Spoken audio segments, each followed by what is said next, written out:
episode. And I have Brenda Gates, Not Your Average Agent, as my guest star today. So we're about to get into it, y'all, because we got a lot to tell you as both being common grounds with divorcees. Yes. We can tell you what we went through, because it was not a pretty picture. It was not. It was not at all. But we made it. I think that's the beautiful ending to the story. Is that we made it through. Yes. So, listen. So tell me, let's hear from you, because I talk a lot sometimes. No, you good. So tell me what all happened. You know, you get married, you envision this happily ever after. You know, this is my forever partner. What went wrong? What went wrong? That is a great question. I don't think I have no time to go into what went wrong. That's true. But I will say this. I now believe that fundamentally, when you meet someone, there are certain fundamental things that need to be met, right? Yeah. One, you guys need to have a goal bigger than yourself. Some people say God. I believe God should be the fundamental of your relationship. Absolutely. But when it's not, things start to crumble. Yep. Goals. If you guys don't have the same goals, things are going to crumble. And then lastly, I'm a firm believer that your spouse should be your biggest cheerleader. That person you should be confiding in. Absolutely. People say all the time, my best friend is so-and-so. That's crazy, because I believe you're supposed to be your best friend. Yes. I should be able to console in you and vice versa, because at the end of the day, that's what a spouse should be. And when you don't have those things, I feel like you're setting yourself up for failure. Definitely. So if I had to boil it down, those are three things, and unfortunately, when it was all said and done, those things were not adhered to, which kind of caused a huge rift. I would definitely agree. Those are actually very good points that, you know, having now, you know, now we're on the other side of things, that when you really reflect on it, it's like, wow, yeah, that's what we were missing. We were missing some key elements that you need for the sustainability of your marriage. And I would tell anybody, do that before you say I do, versus trying to backtrack and do it afterwards, because it's so much not headache, but not saying it's impossible. I'm not saying it's impossible, but if you do it in the beginning, it won't be a problem going forward. Because I'm pretty sure you can attest to that. You already know. Yeah. Because when you try to do it afterwards, people are set in their ways. Yep. Standards already been set, and now you're trying to backtrack, and it's like you're already here. Yeah, right. And it does make it harder because you've gotten so comfortable. Absolutely. Yeah. And I agree. like I said, not impossible, but it's not where to go into that. Yes, it is. Listen, so another thing too, because I got married real young. I was only 20 years old when I got married. I thought you had me beat. Yes, I was 20 years old with a little baby, a little 5-month-old at the time. Yeah. So it was just a lot going on, and I just thought I was so in love, you know. No, we all right? Oh my goodness, yeah. Now, were you also young when you got married, or? I was 22, and anyone who's 22 or has been 22, you don't know jack in the squat at 22. And even the notion of what you think is love, or what you think marriage should be, is very minute. Yeah. You really haven't lived life. Yeah. You really don't know what you want. You don't know. You really don't know. You don't know too much anything, right? Oh my gosh. I know when I got married though, I know I took my vows very seriously. Yes. But unfortunately, I didn't know what marriage is all about, what sacrifices need to be made, and understanding that the role of the husband is not one you take lightly. Yeah, absolutely. So yeah, 22. I look at 22-year-olds and I work with them all the time. Like, man, they don't know nothing. No, not at all. Don't know nothing. Like, just continue to live. You know, just continue to live. Absolutely. And I made the commitment of saying I do, and saying I'm going to lead, protect, and provide for this family. At 22. Wow. That's a lot to put on your shoulders. It really is. With being such a young male. Absolutely. You know? Yep. And then, you know, and I'm not saying the same thing for a wife. I'm just saying that for me, it was it was a weight that was placed on me that I didn't know what it was. Yeah. So it's one thing to put a place of weight on you, understand what it is, Mm-hmm. but another to put a weight on you that you don't know what it is that you're putting on. Yeah, you really don't know. And you know what? It's probably not as much pressure as it is on the males, because you guys are like the head of the household. Yeah. You guys are the one that's supposed to be, really working and grinding for your family. But the wives, they expect us to do a whole lot too. They expect us to be the ones doing all the house chores. I was about to say, when in reality wise, we working. I was about to say, don't sell yourself short, because, and I was in the church, so I remember I would listen to sermon like, "Hey woman, I need this done. God told me." What's so crazy? And this some stuff I take accountability in myself. I will use the Bible as a weapon. Ooh, okay. And I'll be like, the Bible says, Mm-hmm. "As my wife, your body is unto me." Oh, And I'll be like, and then stand that verse. No. But it came off very misogynistic. Yes. When I thought about it, like back then, I'm like, woman, Mm-hmm. you know what time it is. The Bible said, it's just like, no. You know what I'm saying? You understand that a woman's body is her own. That's even though she's right. married to you, it's still there as a husband. I need to be able to provide for her, make her comfortable, make her secure for that to even happen. Versus just being like, the Bible said, Right. it's kind of not saying forcing, but it becomes a chore for her that it doesn't need to be. That's right. And it's not as fulfilling when you're kind of Exactly. making it more of a demand. Exactly. Just more like organically happening. Exactly. So no. Yeah. My former spouse did that too. Oh my gosh. See, yeah, I no. couldn't stand some of them Bible verses Yeah. for that very reason. And men, I'm just letting you know, do not use the Bible as as a weapon, because then your wife is going to resent you. She's going to resent the Bible. She's going to resent God because she believes in Him. And why the God that she served, that you both serve, make it so she has to go through with these things in the sake of quote unquote your marriage. Yeah. You know what I'm saying? That's where bitterness comes in, resentment comes in, regret comes in. That's what It does. You know what? For me, it got so bad that, like I said, he was using that so much that I'm like, you know what? I don't want to do it. If that's what you wanted me for, go find somebody else out there. Now, I'd probably sent him out there to, the vultures. But I was just at a place where I was just so fed up with, I think that he set such a high expectation of how I was supposed to be as a wife. Yeah. And I couldn't even probably get close to half of where he was trying to have me as that wife. And it was discouraging for me. I started questioning me as a woman. Like, am I good enough, period? And it was a lot. There was some good parts. Let's not blow too much on the bad. But we are just trying to let y'all know that taking your time and really getting to know the person, like Brandon brought up, Absolutely. it really can have a big impact on the longevity of your marriage, for sure. Because we done been through some things. It gets from good to okay to ugly. No, it can. And then with even I've heard with story it gets good again. If you put in the work. And and just like you said, cautionary tale, I don't want to sound like we're down bashing our ex-spouses, because once again, they're beautiful people. Yes. They have issues of their own, just like we have our issues, and not saying like we didn't have our faults either. And I think the biggest work that I did was understanding where my role was in that, how I could have done better in certain things, right? Yeah, definitely. What would you say is maybe one or two things that, reflecting back on things like, wow, I wish I would have done this a little differently? Ooh, so I've started therapy this year, and then mind you, I've been divorced for a little bit of time, so it's kind of funny. I should have probably did the work when it was all going down, but I went the man route. Was like, I understand. But one thing I like the therapy was that, unfortunately, because of how my father was, I took this route of not expressing my feelings, of holding things in, of not communicating what was wrong, because I don't like to argue. That was my thing, right? So it'll be things that will bother me as a man or as her husband that I would not convey to her, and I just let it bottle up, let it stir inside me.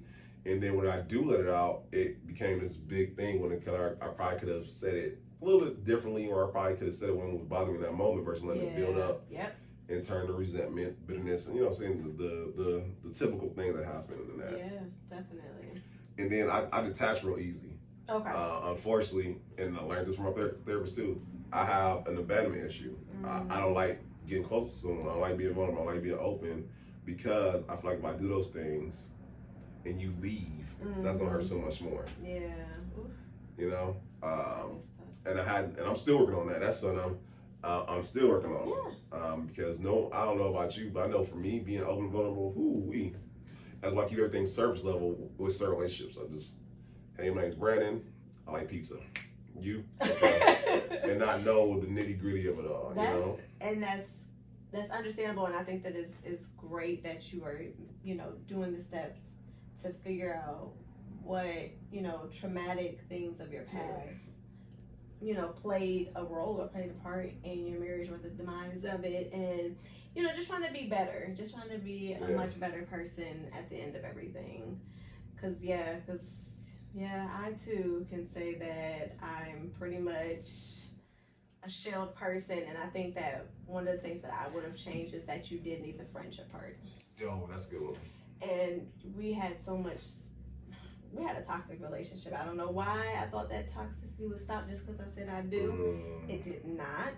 And it helped me just to stay enclosed even more, where I really didn't want to talk. And we were trying to figure it out after the fact. Yeah.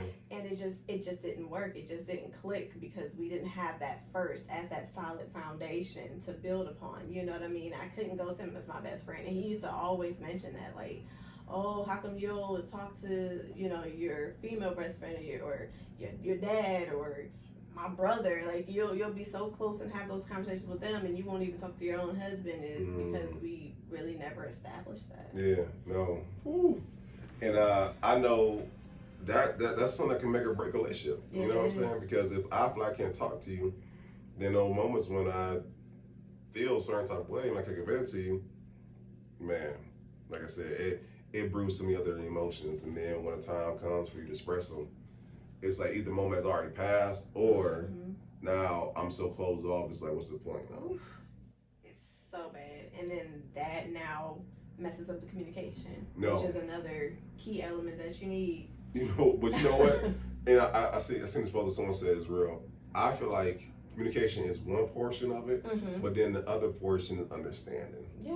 Because I can communicate all day, but if you don't understand where I'm coming from, it's like I'm talking to this wall. Absolutely. You know? Absolutely. And I know women and men are wired differently. That's the truth or whatnot, right? It is. But once again, I know, and I know we told us before, was that I didn't ask enough questions before I got married to understand the person I was going to marry, and I probably would have done that. The sad part about I ask too many questions now. I'm like the police. You know what I'm saying? I want to know about your mom. I want to know about, I want to know about this. I want to know what happened to you in third grade. I want to know the things that make you up to who you are, because the things that going my mom once said this statement is real. She says all the time, a person can only hide who they are for so long. The real of who you are gonna come up one way or another. One way or another, for sure. You know what I'm saying? So it's only so much fun a person can do. Yeah. So ask them questions and understand that person, because if you understand that person, you can understand where some of their faults are. So you're not gonna hold it over them.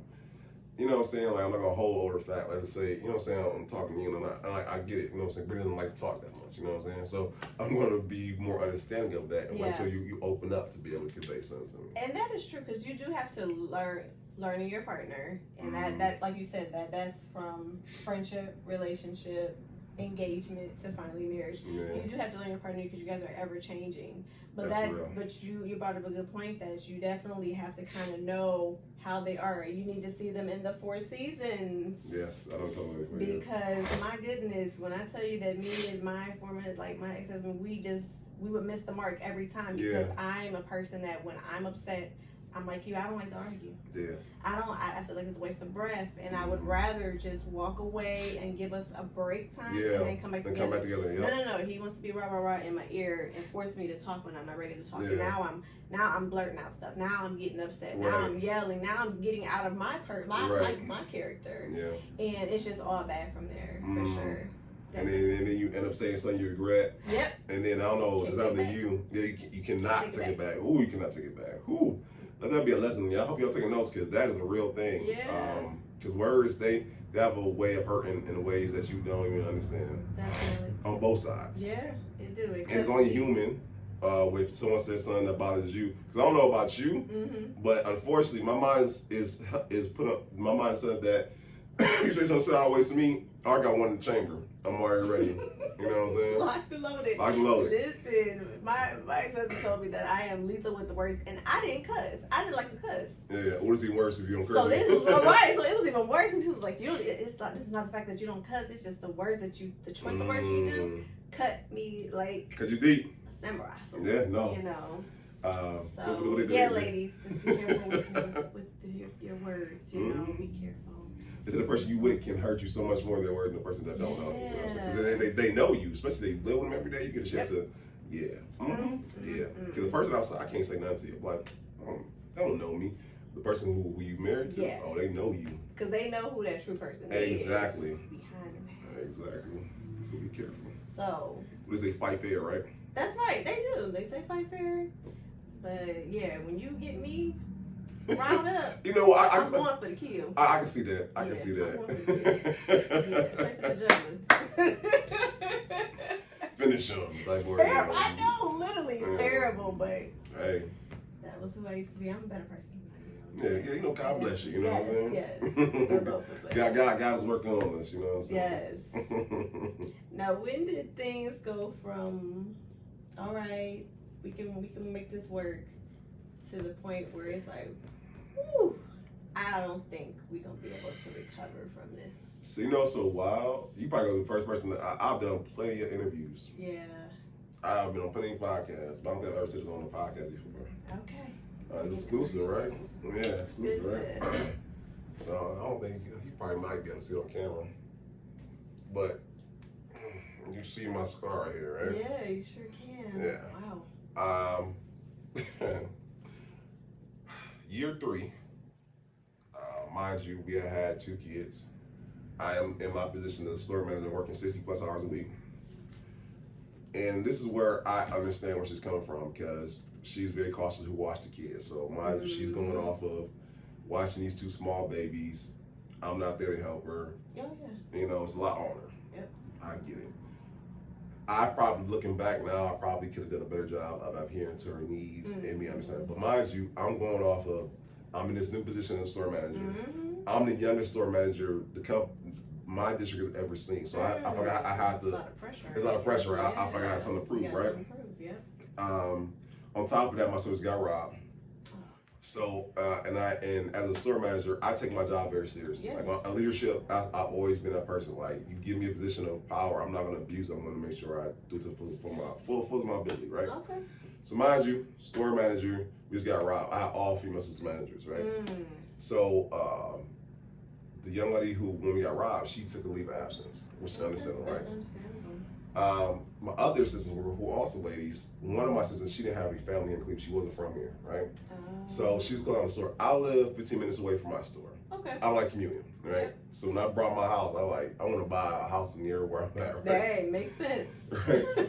So, so at this time, I had just gotten off work. Now, mind you, the backstory is, my ex-wife thought this young lady was very fond of me, right?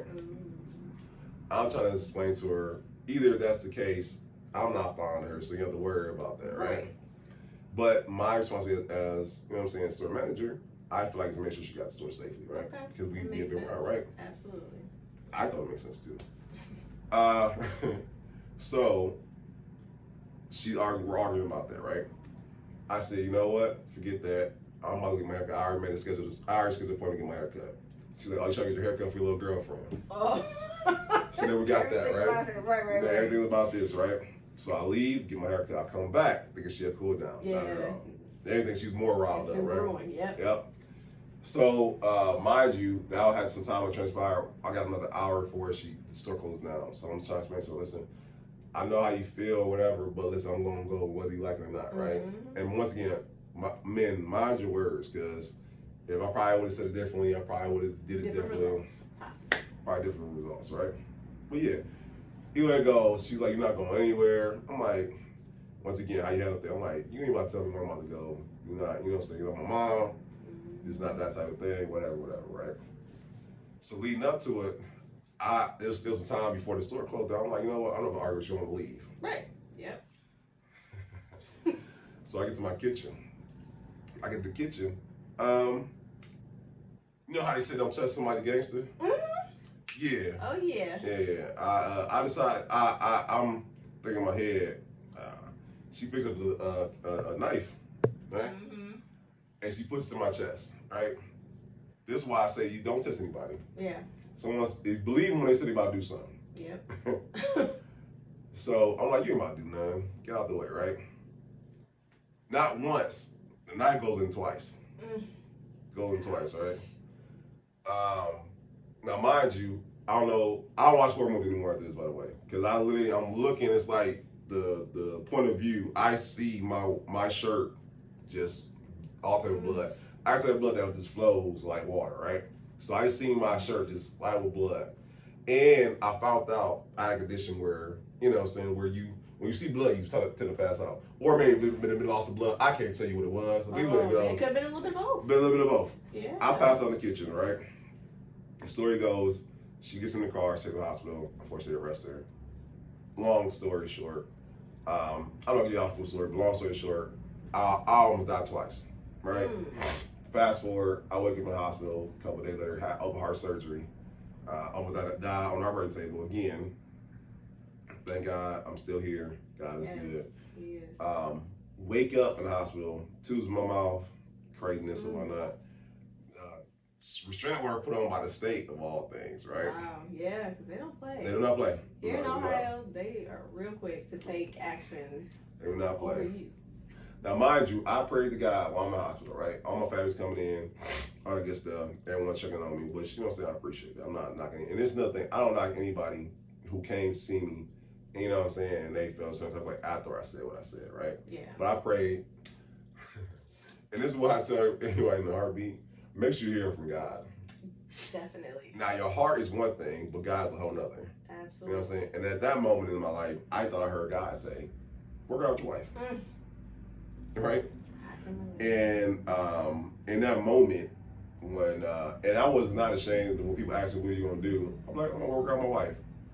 When I tell you I lost like majority of family and friends, and I don't knock anybody for that because if it was me, if it's the other way around, I can understand their feelings. So I'm not mad at anyone because of that. Because if I see someone in the hospital and they just went through a traumatic event like that, and they said the same thing, I'm like, what's wrong with you? Yeah. Right. So I'm not knocking anyone for that. Right. It's so funny. I think I divorced everybody came around, but that's all I have to say. Right. It was and the reason why I say that's so important because after that, everything got worse from there. When if I probably look back now, if I probably in hindsight, if I probably went to time out, thought about things, I probably would do things differently. Okay. But from that moment, like I said, on the moment on, there were good times. Oh yeah. Right? There were good times. Of course. But there were problems that arose from that when I look back now, like, phew, yeah. So in hindsight, 10 years of being married, and I can say at that moment was a very pivotal point where if I probably would have took time out to think about it, actually seek God's voice, I probably would have did things differently. Definitely. But then this great, not saying a crazy thing, but that's why God is so amazing, right? Because I feel like the desires of our hearts, He gonna give it to us, all right. Yes. But at the same time, you gonna be like, okay, this is what you want, you got it. This is what you want. Okay. This is what you got, and yeah. That is It's a lot. It's a lot. But you know what? The sad part about it, I'm looking back, like, I'm not saying it needed to happen, but it happened. Yeah. And I'm trying to say you don't look what you've been through. I don't look what I've been through. No, not at all. Cause when you, but definitely wasn't expecting that. Yeah. And it makes it hard to like go outside with my shirt off now. Yeah. So I have like the old man thing going on. But it is what it is. Yeah, definitely. But no, it serves as a reminder though. Yeah. You know what I'm saying? It lets me know like, you could have died, bro. Yeah. But God is good. I was gonna say it's a constant reminder of God's grace. It really is. You know what I mean? It really is. And then to make sure if I'm seeking out God's will that I really am seeking it out and not Yes. going on my own will. Yes, which I think is so important. Mm-hmm. Definitely. And I went through a similar situation, and it's funny how these type of situations happen that we don't really tell anybody. Yours kind of, unfortunately, had to kind of be made more aware by your family because of the traumatic. Right. It was so traumatic. Because if it didn't happen, I probably wouldn't have told anybody. Yeah. It was just simple as like as protection for her. Yeah. If it was like one of those things like it happened and like I could just play it off like, hey, I accidentally fell on a knife or something like that, something stupid like that, right? I probably would have done that, but the fact that I was unconscious, she got arrested. Yep. The kids are involved. The children's service came to my house, came and grabbed the kids and gave them to my mom. It was a whole big thing and whatnot. So there was no covering up. There was no covering up whatsoever. But if I could have, I would have. Oh yeah, and you know what? And that just shows your love and loyalty to your spouse, despite them reacting in such a way. I also have a scar. You ain't gonna be able to see it, y'all. You know, not that I don't mind exposing my wig, but you wouldn't be able to see it. But mine was similar. You know, get into an argument. Again, I already told y'all I don't like confrontation. I don't like arguments. So I was calling myself walking away from the situation, and I closed the bathroom door behind me. Well, he felt the need to still have something to say, and he was still very angry at the time. And so when he pushed the door open, the way that it just hit me, it smacked me and cut me real deep to the point where I was leaking too. I was like, oh my gosh. And I think he was more, hysterical than I was because I'm still in shock of what's going on. Yeah. And I'm just like, I'm here, but I'm not here. Yeah. And all of us were rushing to the hospital and he was like, hey, don't tell anybody what happened. Tell them that you hit yourself on the cupboard. Clumsy me. And you know what? And that kind of, oh man, I don't know. That's traumatic. It is. When you are having to lie to cover up somebody else's assaults. Yeah. It's a lot. And I think that probably was our eye openers. Yeah. No, listen. I was going to ask you, did they ever come back up in an argument where they try to, is it your fault that this happened? Yes, and that was what was so mind-blowing to me is that he tried to use that as a way of, I would have never had to do it if, and to this day I don't even know what we were arguing about. That's the sad part. That's how it was so small. Yeah. So what big, went down as far as that incident, because that shouldn't have happened. There's nothing that deep that it had to result in. Right. But yeah, he tried to basically say that it was my fault, and I'm like, what? And then sometimes you foolishly you look in the mirror and like, was it my fault? You start to question yourself, because I think that ultimately I didn't know who Brittany was. You get married so quick, you put on the marriage hat, and I didn't get to know who I was. Yeah, that's good. And so he's telling me, and I'm believing. You believe in it. And it's so wild. Shoot. And I'm glad you brought it up because I feel like my ex-wife, she was 4 years older than me, right? Okay. So she kind of was like molding me into this man that she wanted. And it would be so many arguments where it would be like, I need you to change, I need you to change, I need you to change. And I would try my best to be this person that she wanted. But she's like, you do it for a couple of weeks or you do it for a long time, you go back to this way. And I think to myself, like, because that's me. Right. Oh my gosh. Same. Yeah, and that's so crazy. And I think fundamentally, that's why it's so important to get to know the person, because a person that you wish to have to change you. Yes, right. You know what I'm saying? Of course, they want to challenge you to do better, all that good stuff. But fundamentally, who you are, they should want to change who that is. They should love you for that portion of who you are. Absolutely. Marry who you want, who you desire, the good, the bad. I'm gonna set the bell like that. I know. It's a couple times I went to reach for the bell. We got a bell. I might have to find some little chime. Yeah, right.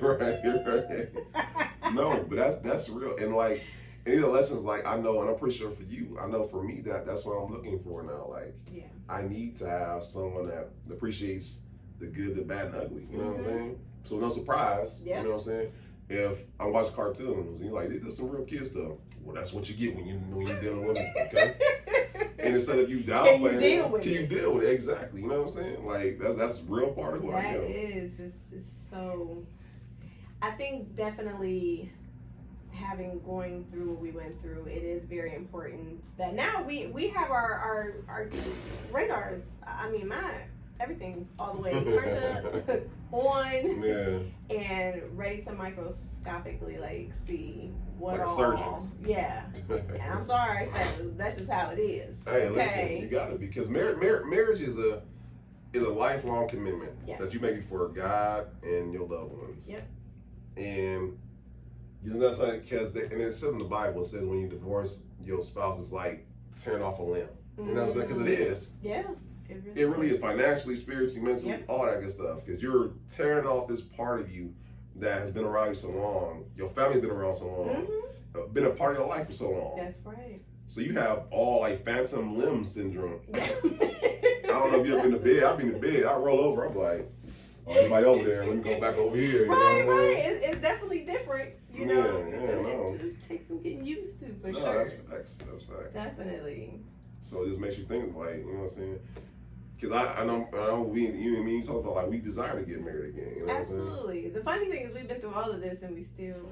That is real. And we still, people, I'm sure you get asked it all the time, and I do too. And I'm like, yeah, I'm actually still very much a hopeless romantic. Absolutely. I believe in love. I believe in the true love that God has for us. Because, like you said, hey, we need the I know, I'm going to get one just for that reason. It's going to be pretty chime.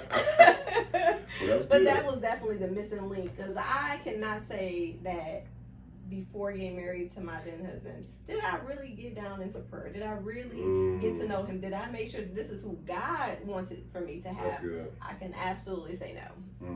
God went in that. And you know, so while I think God was trying to bless it, bless the mess. Yeah. But he didn't. That wasn't probably my Adam. And I remember church learning what agape love was, right? Yeah. And like, for all those who don't know what agape love is, it is that guy love that subsedes just that romantic, erotic, you know what I'm saying, brother love type of deal. It loves unconditionally. You know what I'm saying? And like, I'm pretty sure you're not gonna let that way off top. It's something you gradually get into as the years go past. But it's a love that, once again, that's going to be there in those moments when you guys are mad at each other, in those moments where you're not gonna be in agreement with each other, and you're not, like, I've seen so many times people will get arguing with each other or in disagreement, and the guy goes off or girl goes off, and they're talking to the ex somewhere, or talking to their friend, they doing stuff they shouldn't be doing, all because in that moment they're angry or whatnot. Versus learning the proper steps and going to God about that. You know what I'm saying? So you live and you learn. You do. You really do. And speaking of living and learning, because what was it that was it for you that you because that was year 3 that happened. You know, you guys were able to still keep going and keep, you know, trying to press through. But when did it finally come to an end where no, this is not going? So, and I like to keep all of it real in this program. The unfortunate part is that if it was left up to me, I'd probably still be married to this day. That's sad.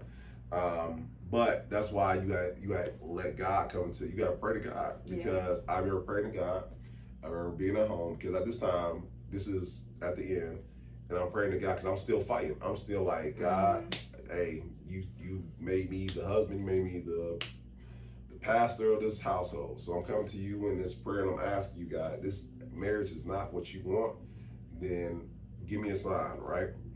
And I cannot tell you, I promise you, I need to find the scripture, but it's a scripture, I forget what scripture it is, but it said the spouse leaves, let them go. And I remember playing this day. And mind you, she came to me one day and said, I'm leaving. And I don't know if I can attest this, but there's so many times in my lifetime where I can say, I like, this is nobody but God, right? Yeah, absolutely. And when she left. And I remember saying to myself, okay, God, you said it. Okay. And I love the scripture because it said, don't pursue them either. Wow. At least do not pursue them. Yeah. Let's let them go. And I did exactly what the Bible said. And I let her go. And I didn't pursue her. And I remember later on, it became to a whole thing. Like, why did you come get me and all that good stuff? God told me not to. Yeah. Simple as that. Simple as that. Simple as that. Simple as that. And that's how I knew, you know what I'm saying? That was done by God. And in that moment, I just We went through the grieving. Yeah. You know what I'm saying? But I will say this: God gave me a somewhat of peace in that moment. Okay. Because it was like, all right, I'm letting you know this is it, but I'm gonna be with you during that time. Yeah. Now, why I say it was all peaches and cream? No, it wasn't. You know what I'm saying? Because I had my moments where I mourned my family. Oh my God. And the idea of what was once here is no longer here. It got so bad. I remember taking out all the family portraits in the house because when I get home from work and I come home, and it's just like, oh man. Oh man. But you know what I'm saying? Once again, God is good. And like I was telling you the other night, like, and shouts to my boy Das, because I remember praying to God. I said, God, I need somebody in, you know what I'm saying, that, because you know, friends, they're gonna tell you all their stories. Oh yeah. Or they get their own little remedies. Yep. How to make it. Let's go out to the club. Let's go to the club. Get over her. Let's go to the strip club. Find another girl. Find another girl. All that craziness. And let's go drinking and whatnot. I'm not a big of a drinker or whatnot, right? Same. But I remember praying to God. I said, God, my friends, they mean well, my family mean well, but I know what destruction looks like. And right now, I know that I need my life. So I need you to bring someone in my life that can, you know what I'm saying, speak to me in this moment, because it's not the easiest right now. Yeah. And I promise you, me and Dad, we had talked before, and like we talked about business, we never talked about anything personal. Yeah. And when I talked to him, it was like that had to be done by God, because not only was it welcoming, it was like, I got something for you. And I would tell anybody in a heartbeat, get you a scripture that you can hold on to. Because Romans 8:28 was mine. And if anybody who's read Romans 8:28, look it up when you get a chance. But the portion that I would literally repeat to myself over and over again, I would say, all things come together for those who love the Lord. And it says all things, not some things, not partly, not sometimes, not kind of, but all things. So whatever you think is a bad time in your life, whatever you think is a down time in your life, just know that God's working together for the good of you. The good of you. Yeah. The good of you. Definitely. And I remember I repeat that stuff to myself all the time. I remember crying, saying that loud to myself, and I would feel better. So yeah, it was a work, but it was needed work. Yeah, for sure. And yeah, I can definitely attest to it. It's funny how we both once we finally got to that relationship with God, because I will say that going through my marital issues and everything, when things were really just falling apart, that's when I found my relationship with God, and it became even stronger. Yeah. And I realized that my prayer life was getting better, and I was really seeking God wholeheartedly. That I also got to a point where I'm like, okay, Lord, I've been standing for my marriage. I was in the standards group and everything. Yeah. I've been standing for my marriage. I've been fighting, so I can relate to what you're saying. And I'm like, when does this pain end? Yeah. Ooh. When does this end? And I said that, Lord, I'm not gonna keep sugarcoating my prayer. I'm actually gonna just, because me and God, we like this. So at this point, I'm talking to him like a homie. I said, Lord, I need something that's black and white, no gray area. Yeah. When do we go ahead and when is it okay for me to get the divorce? When is it okay? And I said that earlier that day, and I remember later on that evening, my husband then wanted to go for a walk, and we did, and we're talking, and he approached me for like the 8th time, asking me if me, him, and his mistress can just be all together and just be a solid unit and change the world. We can be like the old biblical times and set a new trend. Yeah, I'm like, boy back. So he didn't like my answer. And so he gets upset and throws a little temper tantrum in the midst of him saying what all he was saying. He says, you know what, since you gotta go to work tomorrow, why don't you just make sure you drop them the divorce papers, print them out, I'll sign them, I'll drive all the way back over here and I'll sign them. And we can just be done with this. That was my confirmation. He called your bluff. Yeah, for sure. He definitely did. And had no clue that I had prayed that prayer early that day, like, Lord, make it plain like a 5-year-old. I don't want no questions in my head. When he said, I want the divorce, get those papers, said nothing but a word. And it never been such a freeing throughout my whole process of fighting for my marriage as it was when it was finally over. It was finally finished. And I knew I had did everything in my power to try to make it work, and it wasn't meant to work. Yeah. Is what I had to come to grips with. No, that's and you know what? And And I know this your show. I was going to ask you a question. Like, go ahead with it. No, cause I think people when they perceive divorce, like we can watch too many movies. Yeah. We can watch too many shows where people make it seem like it's not a process. Yeah. You know what I'm saying? But it literally is grief. It is. It's grief that you have to literally process, like mourning the loss of something. Yeah. That you thought was forever. No, listen. You got to reconcile with that, by the way. Yeah. You know what I'm saying? Like the thing that you thought you had stock in is no longer there. Yeah. Now, in your process, did you have times of, not saying where you was like, okay, maybe did you ever find yourself thinking, maybe I should give another shot? I'm not giving another shot, just backtracking a little bit. The back and forth. Now, before that confirmation, because that was clear cut, and I never went back. There was no back and forth once I got that guidance and prayer. But in the midst of me fighting, and when I was in the standards group, where there literally was like a Facebook group, I met the lady and her husband on Facebook, and we were really like doing, Zoom meetings, because this is during COVID, so we're doing Zoom meetings, and it's a bunch of us, mainly females. I think there's only one male. We're all just standing for our reluctant spouses, and we're in prayer. We're having Q&As, because this couple had a testimony of how, she stood for her marriage and they came on the other side of it. Yeah. So it gave us all hope. So I teeter-totter because I'm in this group and it's giving me the strength, but then my reality of him not coming home some nights, and I know exactly where he's at and who he's with and what he's doing. Yeah. It took a toll on me. I've been through everything you can think of, from suicidal thoughts, depression. I lost so much weight because I wasn't eating, I wasn't drinking, I didn't want to. Oh, yeah, and the only thing that probably kept me alive is the fact that I still had to be a mom. Yeah. So my kid's like, hey, what are we eating for dinner? Mom, are you okay? I'm trying to hide everything that I'm going through. I'm crying on the floor, and I had to find strength from somewhere, and it only was from God, to be able to keep moving forward. But yeah, I went through back and forth for a year and a half before God gave me that confirmation. But that's how I knew that I had did everything in my power. Right. That's how I knew, because Lord, I was faithful. If I can say nothing else, I was definitely faithful. So when you can say when it's well, you tried everything in your power. So I sure did, and I journaled every single day. So I have written proof of all the ups, the downs, and turnarounds that I went through, all the conversations we had.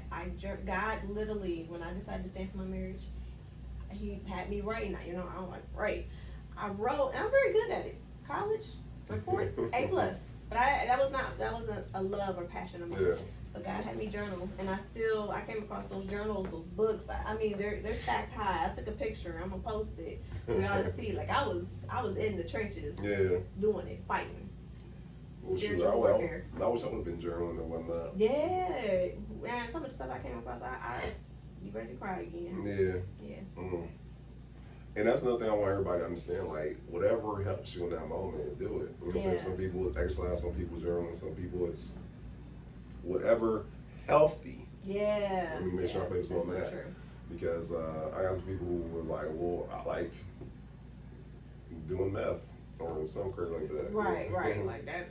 Drinking your sorrows away. Right. No. So what was yours? What was some things that kept you going in your darkest hours of your back and forth? Well, I'm glad you asked, because during that time I was running my license, my real estate license. Okay. And I devoted myself in the sun. I started pouring my energy in the sun that's going to benefit me. Yeah. I started studying. I took my test. And it's funny because I took my test and I'll be thinking about, situation, but then, you know what I'm saying? And I will fail. That's a quite honest thing. But I said to myself, like, this ain't for her. This ain't for nobody else, for me. Yeah. So let me do as many times as it takes and whatnot. And I did that, and I really dove right into real estate. Okay. And some people would say that's just you trying to, avoid the problem. Yeah. I wouldn't say that, but it gave me a different sense of direction versus pouring into the situation at hand. Mm-hmm. So it really helped. And then, like I said, having a good support system too. Yeah, because, absolutely. Shout out to my family, shout out to my boy, shout out to Daz, man. Yeah. Because if I need someone to talk to, it didn't matter if I was middle of the day. He'd be like, hey, hold on real quick, and now I'll talk to him, whatever. And like, I feel like you need those people in your life. who are going to speak into your life. And I say any moment of the day and like that, because I won't call them like late at night like that. But you know what I'm saying? On those occasions, I would literally call him like, "Hey man, I'm having a bad day today, bro." And he was like, "Man, I got you. Let's pray real quick." Yeah. And you need that. You need that. Essential. You need that. Yeah. You know. Yeah, that's awesome. You definitely need a support system to keep you strengthened. You know what I mean? Because it's hard. I had the standards group. God knew when to place that particular program in my life and teach me a different way. And like I said, I think what I learned from everything, here I am thinking I'm in this standards group that ultimately I'm gonna get my husband back too. We're gonna have restoration of our marriage. But I think that everything that I went through was a process to get me closer to God and to shift my mind. And I started putting myself at a place of uncomfortable. Like I was basically in an uncomfortable position and I had to learn how to really just like fight it out. And it has helped mold me into the person I am today, where now pretty much there's nothing that intimidates me, scares me. This podcast is living proof, because I didn't want to be in my shell. I would not be out here talking, but God is good, and He knew that what I needed to shift every aspect of my life. That's good. How did you, now getting to the other side with divorce, how did it change you as a person for the better? For the better? That's a great question. Well, it made me cultivate who I am as a person. I now am more outgoing, but how can I say this? I now am grateful for the person I am. Okay. Whereas before I'd be kind of ashamed, you know what I'm saying? Because I wasn't fully living the potential I had as a person. Yeah. Because I'd be still ashamed where I would try to be this person that she wanted to be. Now I'm who God called me to be. And then one thing I had to realize, there's another thing, like being with her, and I gave her this power. It's not something that she had over me. I gave her the power to make me feel like who I was as a person was enough. Yep. But when I literally said, like, I'm God's creation, God created me. He said there is not a Brandon Gates in this world. Let me make one right quick. Okay. And he did. And who am I to not appreciate that? Yes. So like embracing that and loving that, it kind of helped me to just be a better me. Yeah. Which led me to be a better father, to be a better friend, to be a better all around person. Yeah. Because I embraced who I was. I wasn't. My shortcomings, I embraced them. You know what I'm saying? I was a slight stutter. I'm pretty sure if y'all watch podcasts, y'all see it come out every once in a while. I'm like, And that will hold me back from doing any public speaking. Now, I'll speak in front of anybody. I don't care. That's right. You know what I'm saying? Because I feel like the message I have for somebody is for somebody. And whoever is for them. You know what I'm saying? With the stutter or not. That's you know? Right. What was it? I think they said Moses had, Yeah, no, absolutely. The stuttering problem as well, and it didn't stop him from being one of the greatest men of God. Noted right there in the Bible. Okay, y'all check it out. Yep. I just feel like I'm the person God called me to be now. Right. Of course, I still have a lot of work to do. It's not saying I'm incomplete, but I love who I'm becoming. I love it. And I love that you're getting to know yourself more, because like you said, you're in therapy and you're doing the work to really navigate through, your whole life and just really become, a better person overall. During my stand for my marriage and all of that, I also went through therapy as well. It's funny how you don't realize the things of your past can affect you present and going into the future. Yeah. It's crazy. But I think it's something that I would definitely encourage anybody and everybody, definitely. Black man go see a therapist. Mental health is real. Mm-hmm. And don't be ashamed either, because I know, so the first 2 sessions, I was lying my butt off. I was just I was like, I ain't got no problem with that. Nope. Yep. This and that. And I appreciate her, because I went through 2 other therapists. One was a Caucasian woman, another one was a older Black woman. Mm-hmm. But I feel like she looked at my situation through the lens of hers, which was a divorcee. And you know what I'm saying, like she's had this stigma on her, right? And I'm like, oh well, I appreciate it, and I decided to go to another one. my therapist so dope, because she's like, all right, are we done playing these games? And I'm like, excuse me. And man, and she's like, you know what I'm saying, I'm here to help you. Yeah. You know what I'm saying? So You don't have to front. You don't have to front with me. You know what I'm saying? And it's funny enough because she's been shot by her ex-boyfriend, and when she told me her story, it allowed me to open up. You know what I'm saying? Wow. Because I didn't know that about her, and like once again, you wouldn't tell that by looking at her. I was just about to say, a lot of people don't look like what they've been. No. And then maybe So like, okay. crazy. You know?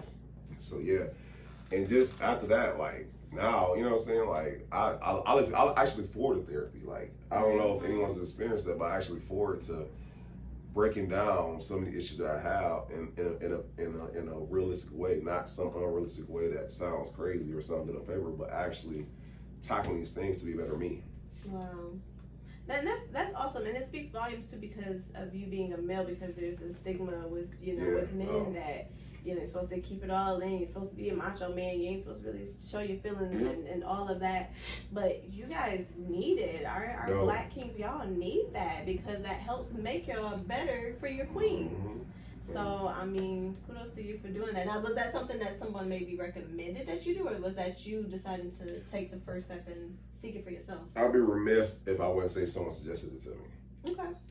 I was actually in a relationship, and the girl who I was seeing, she suggested it. And at first I was hesitant. Yeah. So I'm like, I need no therapy. Like I did the typical Black man thing. Therapy. Yeah. You know what I'm saying? But what made me look at it like, okay, maybe she had a point was that we were having a discussion, and she brought to my attention like, did you realize what happened right there? Didn't realize what I had literally just glanced over something we were saying like it was nothing, right? And she's like, you know what I'm saying? Did you just notice that? I'm like, what? Like it was just everyday occurrence or whatnot. And then when she like, you just said that. I'm like, no, I ain't said that. So no, you just did. And she did everything about. She should have recorded. She would have recorded. I probably would have been like, oh yeah. You wouldn't have no choice. Right. Believe it. But it was that realization where like maybe I should go see somebody real quick. So yeah, I would be lying if I said it was my own reconnaissance. Like I need to go see therapy. No, someone suggested I go. You know, and it takes a lot to be able to hear that and be like, okay, maybe I got a point. Yeah. As a man on top of that. Yeah, I was gonna say, you guys can be stubborn. No, and I am the stubbornness. You say that. But I see the value in it. You know what I'm saying? Yeah. So yeah, no. And like I said, don't go to therapy. You might let it all out, bro. Yep. The snot, the yep. poo, and the tears. It's just y'all. It's been many a session. I'm like, God damn, you done. Give me the tissue. Give me the tissue. Give me that. Damn it. But it's real because and one of the things that you said, you'll find so my thing was that and she brings my attention because I thought I was depressed. I wasn't depressed. I literally would put stuff on me that I didn't need. Yes, you did. Ooh. Yep. Wow. And then another thing she brought to my attention was that I have gone through trauma in my life without actually stopping and actually processing it. Yep. After the stabbing, I went back to work a month and a half later, like nothing happened. Still staples in my chest. Yeah, I was just about to say, still got the bandages. Still bandages and everything. Oh my and I was going about like nothing happened. Ooh. Even with the divorce, like I didn't take time off. Yeah. I went to work, and she said that's a problem because you're not allowing yourself to grieve properly, you're not allowing yourself to process these things, and it's causing trauma internally inside yourself. You know, I'm like, oh my God, Wow. Yeah, no. So, and the one thing she made me realize that if you don't process these things, if you don't verbalize them or you don't get them out, they're going to come up. They come, yep. They'll come out in diabetes. They'll come out in heart failure. They'll come out in gout. Like the craziest things. Wow. Because we internalize these things, and it comes out. It's gonna come out. It's gonna come out. It's gonna come out. You gotta make the choice to be able to get out right, or it's gonna come out. You can do Tumors. Voluntarily or involuntarily. Like Listen, if you seen Study Property, my favorite line when Benny Siegel said, he said, you either get down or lay down. Which was it going to be? Oh, man. And, get much simpler than that.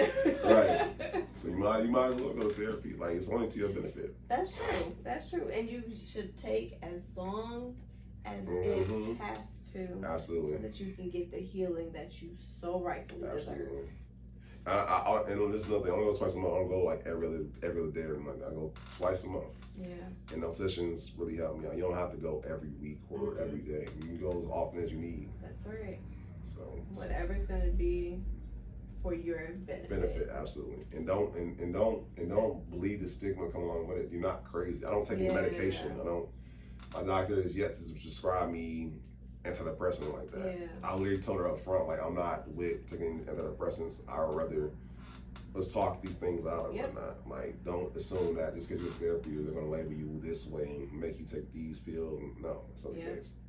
That's right, because it's not always needed. I also didn't need anything like that, you know. Just think I needed a way to just kind of lay it all out. There we go. Just sort through it all. Absolutely, because your friends can only talk to you in their perspective or point of view of where they're at. That's it. Their family too. And a therapist is a unbiased professional that can, and the sad part about it, they're not even giving you any advice really. I mean, it's not giving advice. Of course, they're going to give you a synopsis and all that good stuff, but they're only making reflect the very thing that you're talking about, what you're feeling, and literally reflecting it back to you. I think someone said the best, a therapist is a mirror. You know what I'm saying? And you'll be surprised what you see. Yeah. So no. So you think talk to your beautician or your barber is doing it. Your barber is a barber. The girl do your braids is only, you know what I'm saying? She's only a beautician, okay? So don't fall for that trap. Yeah, they're not licensed, so. They're not licensed at all. Watch it with the girl chat and the guy talk. Right. I know my barber, I'm like, I see my therapist, I see him every week. I used to do the same thing with my nail tech, because me and her, we used to have some stories, okay? Shout out to Simone. We used to talk, okay? I'm actually still looking to reconnect with you, girl. We gonna reconnect soon. Well, I mean, this was definitely awesome. I think that this was something that we just needed to be able to converse and, you know, maybe help some people out there that may be going through something similar, trying to figure out when is the right time to, you know, literally call it quits and know that there's a freeing in it, and knowing that God still has you regardless of what you decide. Absolutely. And there really is no timetable on it, you know. For both of us, it was different times where we just knew that enough was enough. Enough was enough. And then be able to show that there's life after divorce. Yes. Right? That's not, like, divorce is not like a death sentence. That's right. You know? Well, yeah, because it gets a negative stigma as well. It's like, okay. Yeah, no, absolutely. There's life after divorce. It is. Now, dating a whole other story. I know, right? I was going to say, are you even actively dating? That's a good question. all depends on what your definition of dating is. Actually, going out. Going out, yeah. Getting to know that person. Yeah, of course. Or in your case, giving them a questionnaire. Yep. The questionnaire is the first part of any of it, because they don't get past the questionnaire, there's no point in going out. That's right. I'm not gonna waste your time on my time. Yeah, exactly. So the questionnaire is off top. So dating is to get that data. You know? Yeah, no, listen. I'm not about to waste time. I'm like, you're about to waste mine. I know, we older, we in our we in the 30s. Yeah, and I don't go Dutch. You know what I'm saying? I ain't one of those guys who like, you know what? We'll split this date up. No, I'm gonna pay for the date. But listen, I know I'm about to waste. Yeah, I'm still a gentleman out here, but I am not about to waste my time. I know that's right. Listen. Yeah, that's funny. Are you actively dating, Miss Brittany? So guys know. I like to say at the moment, no. Nah. I get approached a lot though. I believe it. But I am trying to birth my baby, my other baby. You know, out of the womb, but you know, somewhat. Oh, I got a question for you. So how did you know you really start dating again out of the divorce though? I didn't know. You did? Mm-mm. Did you? That's trial and error. That's trial and error. I was gonna say, yep. Because I think I literally got divorced in August. By September, there was already a guy, like, you know, and we chopping it up, and we, you know what I mean? It was way too soon. Way too soon. Man, you ain't never lie. You ain't never lie. The funny thing is, I was separate. I think that I did get through a lot of healing from my marriage, because we were separated for like a whole year before the divorce was final. Yeah. So you actually start getting adjusted to the new lifestyle, the new you. You know, I got to get to know me a little bit more and stuff like that. So... But I still think it was too soon for the dating part. No, you're right. I would tell anybody, just wait. Yeah. Pace yourself. Yeah. Because you got married at 20, I got married at 22. Yeah. It's a whole different world out here. It is. Definitely not how it was before. for over a decade when we were still uncommitted. No, and I learned real fast, real quick, just how different women are from what they were before. And then this is another thing, and I don't give this advice to anybody. I understand what you like, because decide what about it. At 22 versus, I got divorced, 34, 33, 34, 33, my taste in women had changed dramatically. Yeah. Dramatically. Like, I literally decided about it. I want the polar opposite of what my ex-wife was. Wow. Because it's like, I don't want to go on this road. Yeah. So, you know what I'm saying? And then I start dating these women, and I got a chance to get a feel for what I like or what I didn't like, and what worked, what didn't work, whatnot. So, but in that, and I'm not saying not just for fellas, but for women too, like, you don't want to break a lot of hearts along the way too, because something about it, be upfront about what it is that you're trying to accomplish here. If you're just dating, okay, be upfront. But if you're dating someone, they think that they look a relationship and you're not, you're gonna break hearts in the process. And unfortunately, I have done my share of heartbreaking, you know. And I apologize to anybody who's watching this that I did, because I irresponsibly didn't know myself even in that moment. Yeah. But going forward, I understand. I respect the woman who tells me up front, I'm looking for a relationship. I'm not dating to be dating. I respect that. Yes. And I know for myself, I let it be known on top too, because no one has time to be wasting. Yeah, that's it. I understand where you are. Yeah, I agree. I definitely agree. Maybe next episode can be the dating after divorce. Oh man, we're gonna be here all night for that. I know. The do's and don'ts. Listen. And you know, it's a while. Like, I didn't know just how women nowadays, they'll take a picture of your license plate and stuff like that, your car and all that good stuff.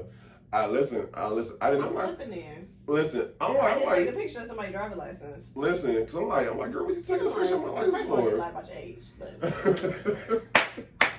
I'm like, why are you doing that? She's like, just in case you crazy. I'm like, I get it. Okay. Yep. That's the world we're living in now. So I mean, no, I get it. I get it. But like, I didn't know that. I'm just like, this girl about to steal my car. Right. You know what I'm saying? Like, she about to set me up.